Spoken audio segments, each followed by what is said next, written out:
အဲ့တော့ဂျိုသားတွေကတကယ်ပဲရှိပါသလားရှိခဲ့တယ်ဆိုလို့ရှိရင်သူတို့တွေကဘယ်ပုံထဲမှာပါပါလဲရှင်ဗျာ ဂျိုသားလို့ဆိုတာလူတွေနဲ့တွေ့နေချာမဟုတ်တဲ့ဆွေးညားတွေလို့ပြောမှာပေါ့နော် မှန်ပါဗျာ ဒါပြောမယ်ဆိုလို့ရှိရင်ဘုန်းနေနဲ့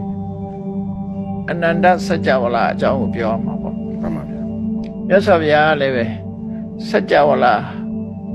အသေးဆုံးစัจ java လာဖွဲ့စည်းမှုတွေတစ်ခုကစပြီးတော့စัจ java လာ၃မျိုးဖွဲ့စည်းထားတာပြောတယ်ဘုရားကစัจ java လာဆိုတဲ့စကားလုံးကိုတော့မသုံးခဲ့ဘူးလောကဓာတုဆိုတဲ့စကားလုံးကိုသုံးတယ်နံပါတ်၁ကသုလနိကလောကဓာတုတယ် မှန်ပါဗျာ အသေးစား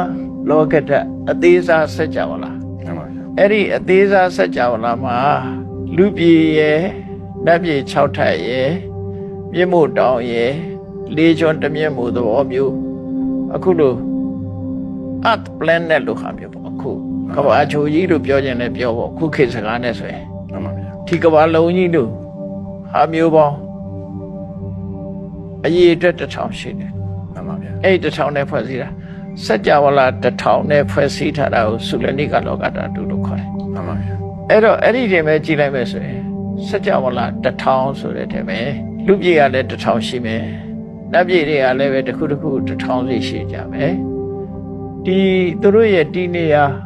ဩဃတလောကကြီးကလည်းပဲ1000စီရှိမှာပေါ့နော် မှန်ပါဗျာ အဲ့ဒီစัจ java လာတွေထဲမှာသက်ရှိတ attva တွေလည်းရှိတယ် မှန်ပါဗျာ သက်ရှိတ attva တွေရှိတော့လူသားလို့ပြောရမယ့် attva တွေလည်းရှိတယ်နတ်လို့ပြောရမယ့် attva တွေလည်းရှိတယ်ပေါ့ဖွဲ့စည်းပုံချင်းတူတူအဲ့ဒါလို့